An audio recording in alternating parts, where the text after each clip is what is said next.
Kita untuk menjadi orang yang kaya.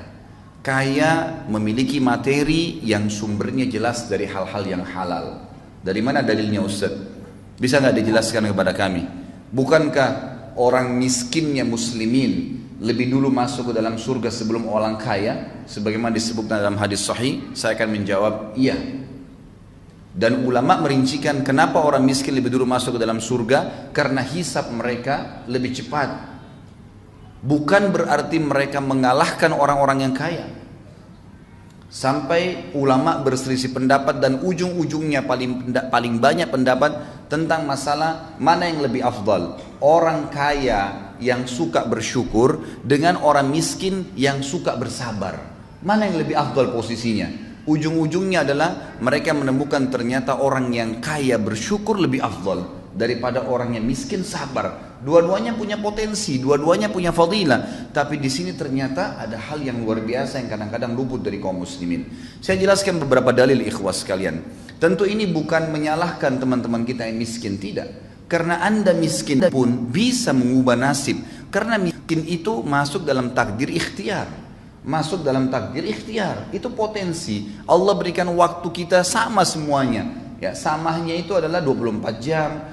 Semua punya mata dua, punya kuping dua, tangannya dua, kakinya dua. Semua punya potensi yang sama. Waktunya sama-sama 24 jam.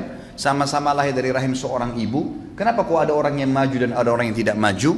Ini yang butuh kita ya korek. Apa kira-kira rahasianya? Apa kira-kira rahasianya? Ternyata dalam Islam banyak sekali dalil yang mendongkrak kita untuk menjadi orang yang sukses dunia dan juga akhirat. Saya angkat pertama misalnya dalilnya, ulama mengatakan rukun Islam itu ada 5, semuanya wajib. Tetapi 5 rukun Islam ini dari syahadat, salat, zakat, puasa Ramadan dan haji, semuanya wajib, cuma dibagi 3 lagi oleh para ulama. Yang pertama adalah wajib, tidak ada toleransi di situ, tampaknya pasti kafir. Itu adalah syahadat dan salat. Ini jelas, mutlak. Syahadat, tanpa syahadat seseorang itu dikatakan kafir. Dia tidak syahadat, oleh syahadat dia jadi muslim. Kecuali lahir dalam keadaan Islam, berarti dianggap sudah terwariskan dari orang tuanya. Karena otomatis orang tuanya akan selalu mengajarkan kepadanya masalah syahadat. Kalau masalah sholat, yang meninggalkan secara pembangkangan, sebagaimana ulama mengatakan hukum tarkus sholah amdan wa jahdan, sengaja dan membangkang, itu kufur. Sebagaimana sabda Nabi SAW, al-ahdu alladhi bainana wa bainahum tarkus salat faman taraka faqad kafar. Perbedaan dasar antara kami dengan orang-orang kafir adalah salat. Siapa yang meninggalkannya maka dia telah kufur. Yang kedua, ikhwatan akhwat sekalian, rahiman rahimakumullah, adalah rukun Islam yang wajib tapi masih bisa diganti di waktu yang lain. Kalau orang itu punya udzur syar'i, puasa Ramadan, kita tahu kalau orang musafir, sakit, wanita haid dan seterusnya, ada udzur-udzur syar'i masih bisa diganti, tapi harus diganti. Allah mengatakan dalam Al-Quran, a'udzubillahi minasyaitonirrajim, fa'iddatu min ayyamin ukhar. Gantilah di hari-hari yang lain, ada toleransinya. Yang ketiga yang jadi saksi bahasan kita, wajib tapi bagi yang mampu, zakat dan haji. Perhatikan apa kata para ulama. Banyak orang Islam salah faham dengan 2 rukun ini. Pada saat mereka tidak punya pendapatan, mereka tidak capai nisab atau haul. Nah, nisab terutama secara khusus, masalah hartanya tidak mencapai 85 gram emas dalam 1 tahun masa penyimpanan harta, dia menganggap dirinya tidak akan pernah perlu memikirkan masalah rukun Islam ini. Nggak usah pikir zakat deh. Saya tiap tahun biar terima zakat saja. Ini pemahaman yang salah. Oh, kalau pergi haji biayanya mahal. Ya udah, saya kayaknya nggak, udah pendapatan gaji saya cuma 1 juta sebulan, 2 juta sebulan, kayaknya saya nggak mungkin pergi haji deh. Biayanya sampai 70-80 juta kalau NH plus. Maka mungkin saya tidak akan pernah haji. Ini pemahaman yang keliru sekali. Karena dia akan memvakumkan dirinya dan tidak mau mencapai target itu. Padahal sebenarnya seorang muslim, kata ulama, wajib baginya minimal niat, mengatakan, ya Allah, mudah-mudahan satu waktu berdoa kepada Allah, saya dari tadinya menerima zakat, memberikan zakat. Bukan mustahil Allah ganti keadaannya. Lalu dia ikhtiar memasang program, kalau tahun ini saya terima zakat, tahun depan saya ingin memberikan zakat. Dengan niat yang saleh, niat yang baik, maka akan Allah SWT mudahkan jalannya, dan dia juga akan menjadikan atau mengatur program-program agar bisa mengeluarkan zakat. Tahun depan belum bisa, tahun depannya lagi. Yang penting ya Allah, jangan buat saya meninggal kecuali saya sudah mengeluarkan zakat. Itu sebuah niat yang tulus. Begitu pula dengan haji. Ya Allah, sebelum saya meninggal saya ingin mengerjakan haji tahun depan, 2 tahun lagi, 3 tahun lagi, mulai menabung. Allah SWT berkahi. Berapa banyak orang yang menabung, ikhwah akhwat sekalian, subhanallah, dananya baru 10 juta, tapi karena ada temannya, ada kerabatnya yang tahu dia nabung untuk haji, lalu dilengkapkan pada tahun depannya, sudah kamu pergi haji saya biayain selebihnya. Itu banyak terjadi. Akhirnya kan terpenuhi rukun Islamnya dengan niat dan tekad yang baik. Ini penting sekali. Dan ini sekaligus mendobrak ya pemahaman umat Islam bahwasanya lebih baik ya dalam keadaan miskin dan susah daripada keadaan kaya. Ini pemahaman yang salah. Dan Anda semua mampu untuk keluar daripada belenggu itu sebenarnya. Kaum muslimin nanti akan kita lihat bagaimana keadaan para sahabat yang luar biasa, kehidupan mereka dipenuhi dengan ya kegemerlapan kekayaan dunia yang jelas sumber dari yang halal, dan juga bagaimana mereka melakukan atau mengeluarkan harta tersebut untuk ya agama ini dan untuk meraih surga dengan harta tadi. Dalil yang kedua, ikhwah akhwat sekalian, tentang masalah pentingnya orang menjadi orang yang kaya, sebenarnya punya pendapatan. Kaya ini relatif ya, bukan berarti orang sudah punya triliunan rupiah. Kaya itu ulama berikan definisi adalah orang yang sehat badannya, kemudian punya pendapatan yang mencukupi untuk kebutuhan dia, dan juga bisa mengeluarkan untuk sedekah. Itu sudah kaya namanya. Karena dia sudah punya pendapatan untuk keluarkan, jadi dia sudah tidak butuh bantuan orang. Itu namanya kaya. Jadi ini relatif, jangan difahamin berarti Ustadz tuntun supaya kita jadi seorang miliarder. Bukan itu maksudnya. Tapi Anda sudah punya pendapatan yang mencukupi hidup Anda dan bisa leluasa membantu orang lain walaupun sebatas kemampuan kita. Itu sudah kaya namanya.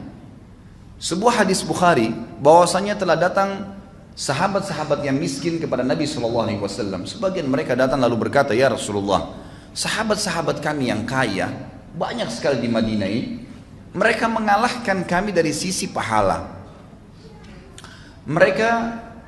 Kami sholat, mereka sholat. Kami puasa, mereka puasa. Kami mengerjakan apa saja ya kegiatan berjihad, mereka berjihad. Artinya mereka melakukan apa yang kami lakukan, semua dapat pahalanya sama. Tapi mereka mengungguli kami karena mereka bersedekah dengan harta mereka. Kami nggak punya itu ya Rasulullah. Ajarkan kepada kami perbuatan amal yang kalau kami kerjakan kami bisa menyaingi mereka dari pahala sedekah mereka itu. Kata Nabi SAW, bacalah Subhanallah 33, Alhamdulillah 33, Allahu Akbar 33. Hadis ini kebetulan tidak dikaitkan dengan masalah sholat umumnya, gitu kan? Sebagaimana ada hadis yang serupa, pernah Fatimah meminta kepada Nabi SAW radhiyallahu anha untuk diberikan seorang pembantu untuk membantu beliau. Lalu kata Nabi SAW, wahai Fatimah, maukah saya ajarkan kepada kamu perbuatan yang mengalahkan pembantu itu, mengalahkan, menghilangkan rasa capekmu? Bacalah Subhanallah 33, Alhamdulillah, Allah Akbar 33. Hadis yang serupa tadi terjadi pada awal saya bahaskan. Maka sahabat-sahabat miskin ini pulang lalu mengamalkan. Tidak lama kemudian dalam hadis Bukhari dikatakan mereka datang kembali lalu berkata, ya Rasulullah, sahabat-sahabat kami yang kaya mendengarkan sabda Anda dan mengamalkan juga. Artinya apa? Mereka ngalahin kali. Mereka mengalahkan lagi kami dari sisi pahala. Karena zikir itu pun diamalin sama mereka. Apa jawaban Nabi SAW? Diberikan kiat yang lain, ya, diberikan jalan keluar yang lain seperti tadi diajarkan zikir itu. Jawaban Nabi SAW sederhana, memotivasi sahabat yang miskin, dzalika fadlullahi yu'tihi man yasha. Itu karunia Allah yang Allah kasih kepada siapa yang Dia mau. Maksudnya teman-teman sekalian, mintalah kalian kepada Allah agar bisa bersama-sama dengan orang-orang yang kaya itu. Coba cari karunia-Nya Allah Subhanahu wa taala. Jangan bergerak. Dalam pepatah bahasa Arab dikatakan fa inna haraka barakah, fa inna fi harakatin barakah. Setiap gerak upaya Allah akan nilai dan Allah akan berikan berkah. Yang salah kalau seorang muslim vakum, bahkan kadang-kadang subhanallah kerja di sebuah tempat yang haram, lalu mengatakan saya mau makan apa ya kalau saya keluar dari sini? Subhanal Khaliq. Lalu Anda waktu di rahim ibu Anda selama 9 bulan pernah berpikir nggak makan dari mana? Ibu kita setengah mati ngunyah makanan, lalu kita mengambil saripatinya. Dia setengah mati minum yang bergizi, ya, yang bernutrisi tinggi dan seterusnya. Kita cuma ambil saripatinya. 9 bulan kita nggak pernah pikir makan dari mana. Waktu kita masa anak-anak, belasan tahun, bahkan mungkin Anda sampai SMP, SMA, itu Anda tidak pernah berpikir dari mana orang tua kita dapat uang. Kita cuma tahu butuh bayar ini, butuh beli ini dan seterusnya. Cuma mengeluh saja dan dibelikan. Dari mana Anda pernah berpikirkah dari mana uangnya? Kita makan terus bertahun-tahun. Kenapa setelah 2 tahun, 3 tahun kerja di sebuah instansi yang haram secara agama, konsekuensi tanggung jawabnya besar hari kiamat, lalu Anda mengatakan kalau saya keluar saya mau kerja di mana? Subhanallah, dulu masih bayi, belum punya titel sarjana, tidak pernah takut. Sekarang sudah sarjana ketakutan? Mana iman dan amal soleh kita? Mana keyakinan kepada Allah Subhanahu wa taala?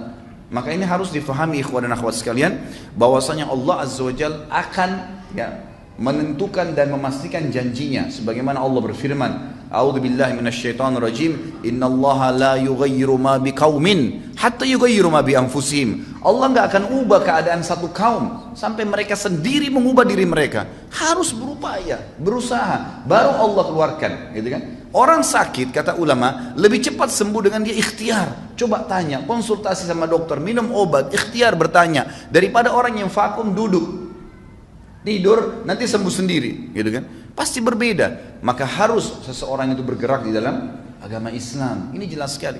Ini jelas sekali. Baik, contoh yang ketiga, secara rasional saja saya kasih. Masjid ini sekarang, saya ceramah, antum dengar. Kita semua insya Allah dapat pahala kalau ikhlas kepada Allah Subhanahu Wa Taala. Dan semoga Allah tanamkan dalam hati kita keikhlasan itu. Hadir di masjid, sholat tahiyat masjid, kita nunggu antara sholat dengan sholat, ini juga termasuk insya Allah sampai duhur nanti, kemudian hadir di majelis ilmu, banyak sekali fadilah yang kita dapatkan nih.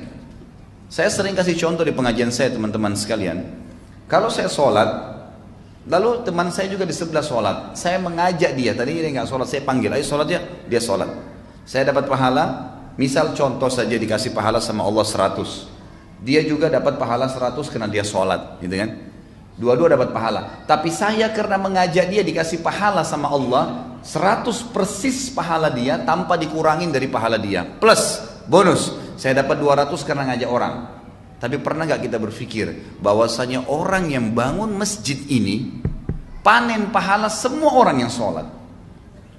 Artinya dari mana orang bisa bangun masjid?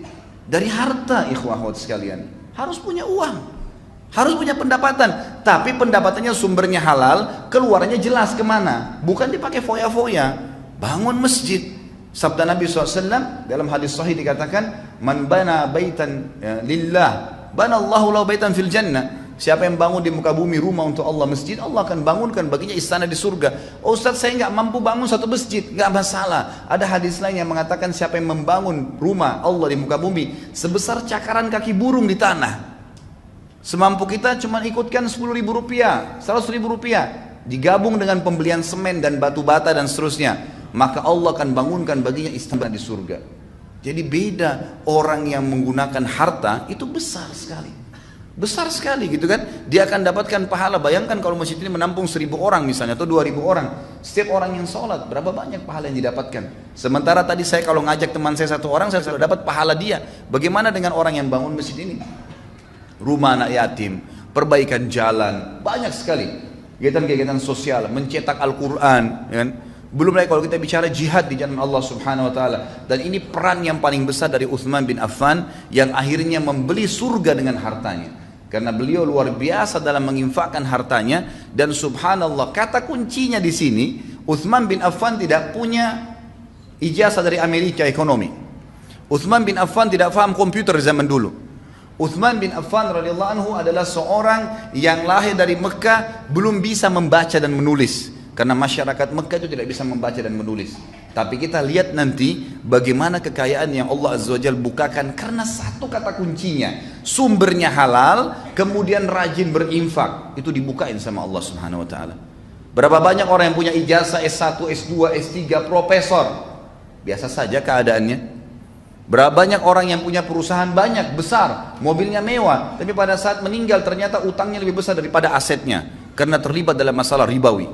Apakah ini dianggap prestasi dunia, ikhwan dan akhwat sekalian? Atau seseorang yang dasarnya memang tidak punya ijazah? Bukan saya katakan Anda vakum, jangan cari ijazah, bukan. Saya ingin membuka wacana, ternyata bukan ijazah yang mendatangkan sebuah rezeki, tapi kita keyakinan kepada Allah Subhanahu wa taala sebagai pemberi rezeki yang akan membuka itu, yang akan Allah Subhanahu wa taala berikan kepada kita. Sumbernya jelas, halal, dan dikeluarkan di jalan Allah, rajin mengeluarkan jalan Allah. Kita yakin titipan dari Allah, maka secara otomatis Allah akan limpahkan ya apa yang sebenarnya kita minta.